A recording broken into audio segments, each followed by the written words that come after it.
Faustine a 12 ans, des parents un peu trop absents et pas de frères et sœurs avec qui passer du temps. Elle a bien des copines, au collège, mais elles ne la comprennent pas vraiment.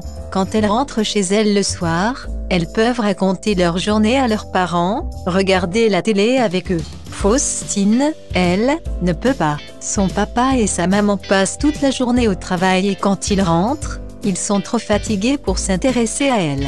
Ils lui disent sans cesse qu'ils sont pressés mais que, la semaine prochaine, ils passeront une journée rien que tous les trois. Mais ça n'arrive jamais. Depuis quelques semaines, Faustine s'est inscrite sur un site internet, Ferry. Elle y a rencontré Amelia, une fille de 11 ans qui, comme elle, adore les contes, comme ceux que lui disaient ses parents quand elle était petite. Tous les soirs, les deux filles s'écrivent, et ce soir ne déroge pas à la règle. « Qu'est-ce que tu fais ce soir ?» demande Faustine. « Mes parents veulent qu'on regarde un film en famille, comme ils disent, mais ça ne m'intéresse pas. Je préférerais discuter avec toi », répond Amelia quelques secondes plus tard. Les parents d'Amelia sont tout le contraire de ceux de Faustine et pourtant, les deux filles se comprennent. Amelia a 4 frères et sœurs, des jumeaux de 5 ans, et 2 sœurs de 3 et 1 an. Ses parents sont toujours sur son dos et elle ne demande qu'un peu de liberté, mais ils lui répètent qu'ils sont une famille et qu'une famille, ça fait des choses ensemble. Faustine se dit qu'Amelia a drôlement de la chance d'avoir des parents prêts à passer du temps avec elle. Tu as de la chance que tes parents travaillent toute la journée. Au moins, ils ne sont pas toujours à te surveiller, écrit Amelia.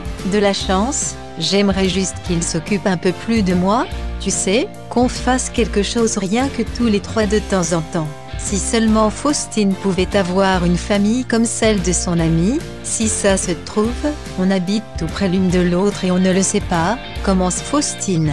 Elle espère qu'un jour, elle pourra avoir Amelia et qu'elles pourront être amies dans la vraie vie, pas seulement derrière l'écran de leurs ordinateurs. Je ne pense pas, j'habite dans un endroit magique. Je suis sûre que ça te plairait, ma maison est immense et j'ai même une salle de bain rien que pour moi. Et toi?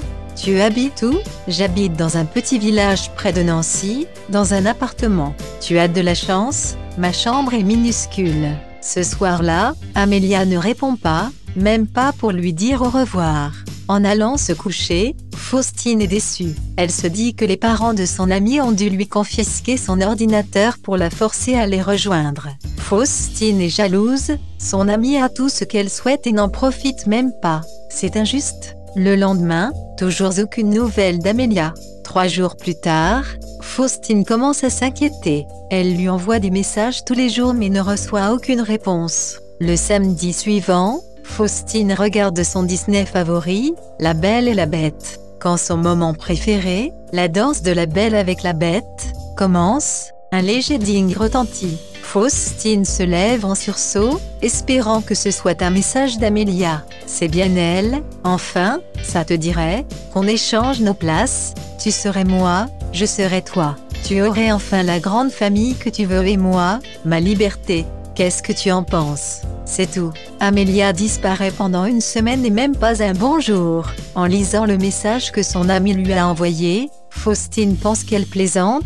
On ne se ressemble pas du tout, ça ne marchera jamais. Je suis sûre que même mes parents s'en rendraient compte.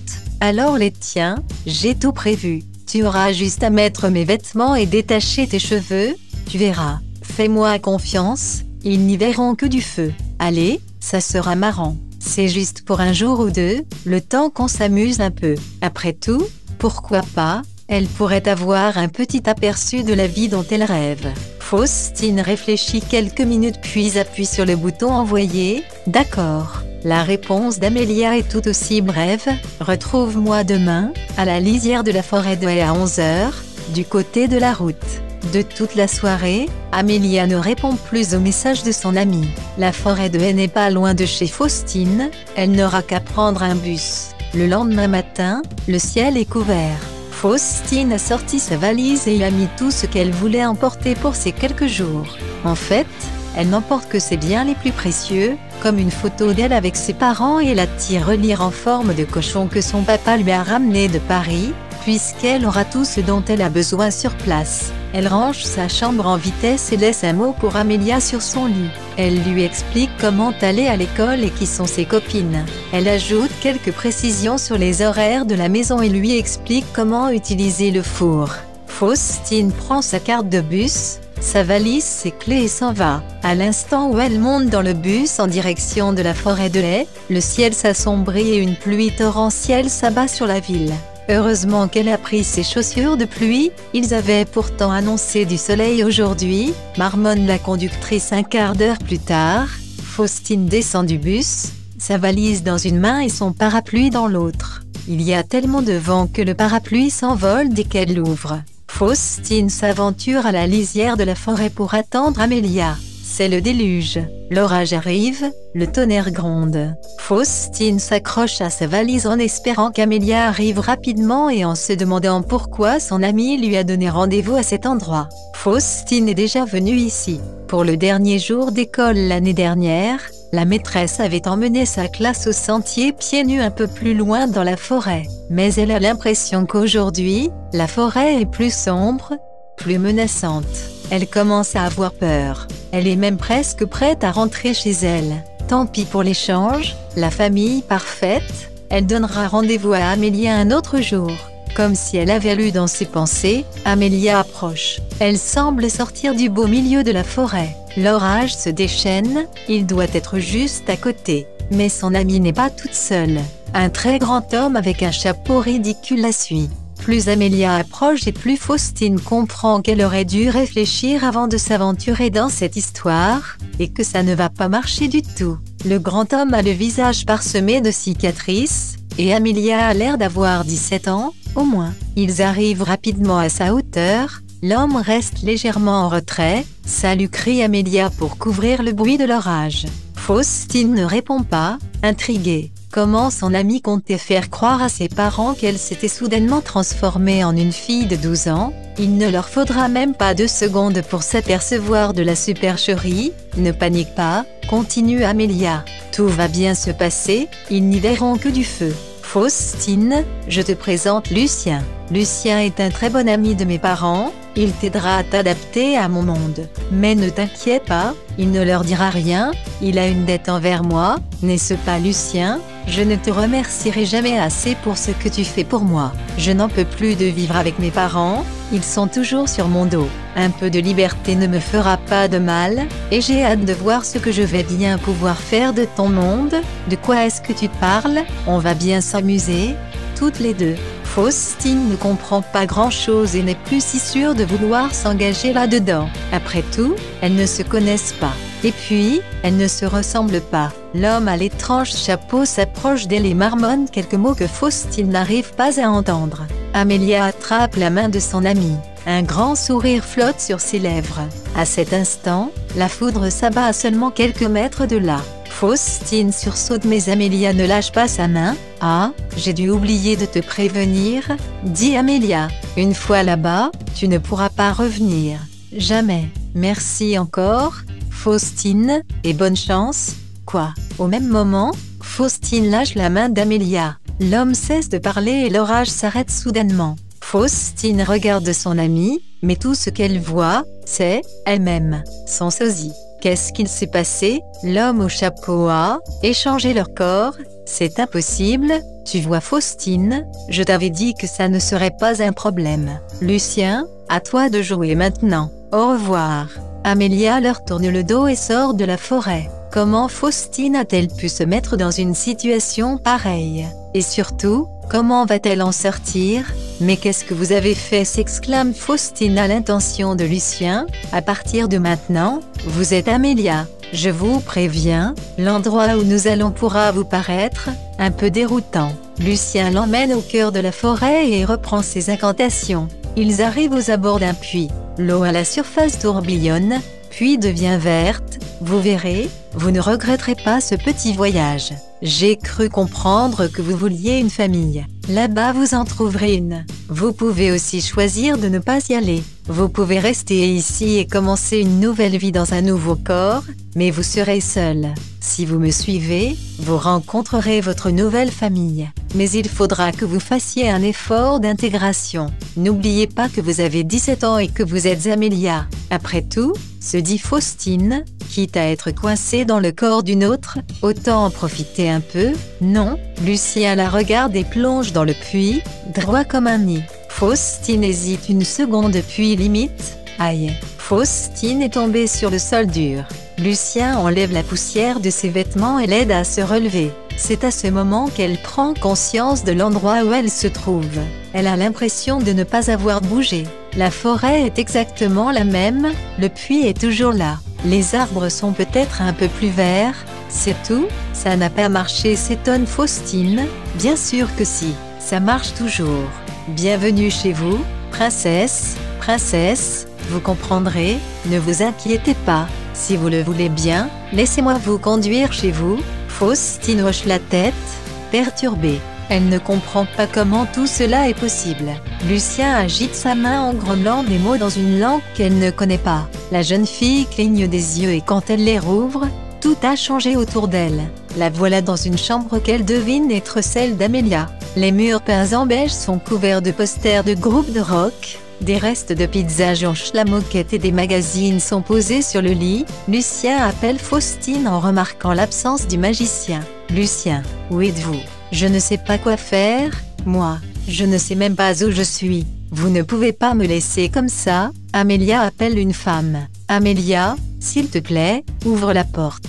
Je te promets que personne ne se moquera de toi. Une magnifique femme brune qui doit être la mère d'Amelia entre en poussant la porte. Elle porte une grande robe de bal jaune qui ressemble comme de gouttes d'eau à celle de la Belle dans La Belle et la Bête. Comment? Tu n'es pas encore prête? Et comment es-tu habillée? Enfin, tu sais bien que ce dîner est très important pour ton père. Fais un effort. Pourquoi ne mettrais-tu pas ta robe bleue? Dépêche-toi, il nous reste une demi-heure avant que nos invités arrivent. Tes frères et sœurs sont déjà prêts. Et je te préviens, nous ne laisserons pas passer une nouvelle de tes farces. Pas ce soir, mais c'est assez. Nous n'en pouvons plus. Quand comprendras-tu que tu fais partie de notre famille et qu'il est temps que tu te comportes comme tel?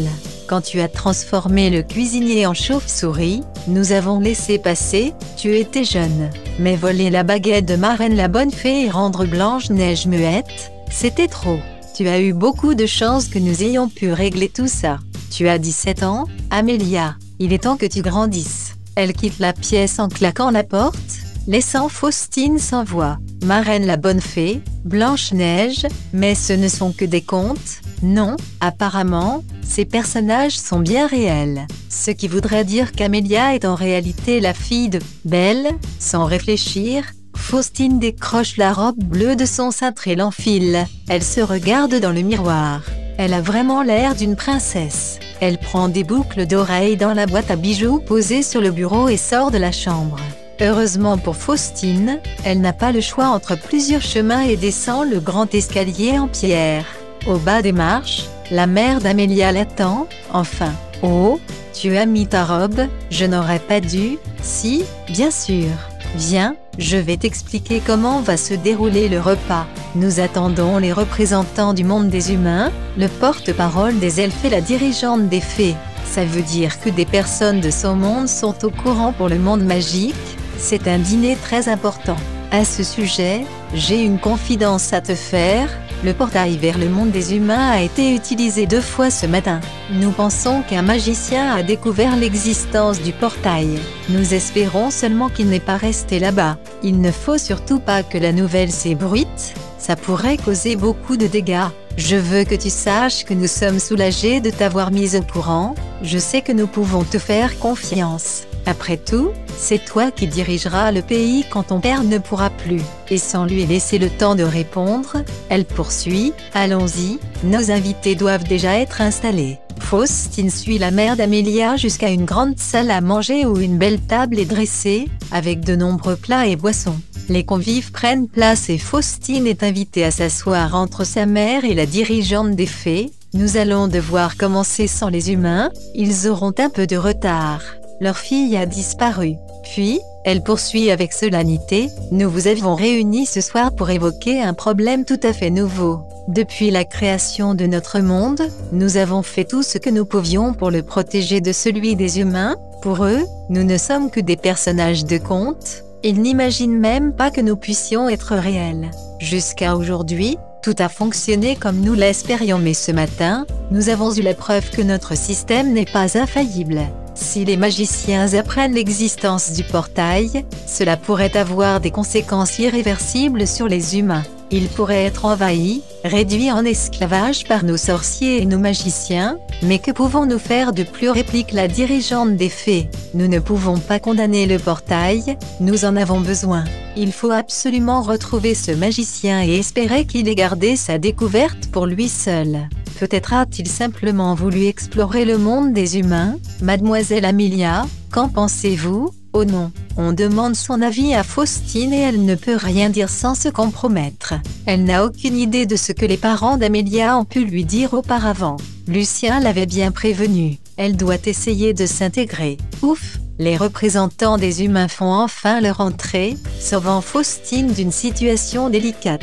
À sa grande surprise, la jeune fille constate qu'elle les connaît bien. Papa, maman, tous les invités se tournent vers elle, interrogatifs. Faustine se souvient alors qu'elle est censée être Amelia, que je me disais justement que nous n'avions pas été présentés. Je suis Amelia. Les parents de Faustine s'inclinent devant elle. Princesse Amelia, nous sommes enchantés de faire enfin votre connaissance. Nous avons tellement entendu parler de vous, dit l'humain en souriant. Je suis Fabien, et voici ma femme Sylvie. Veuillez nous excuser pour notre retard. Notre fille est rentrée tard à la maison.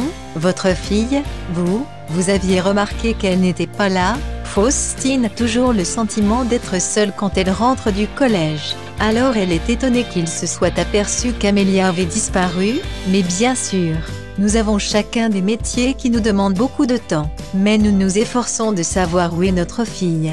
Même si nous reconnaissons que nous ne passons pas beaucoup de temps avec elle, poursuit-il l'air triste. Le repas se poursuit, les plats arrivent sur la table les uns après les autres, et Faustine cherche discrètement une solution pour rentrer chez elle et renvoyer Amelia dans son monde.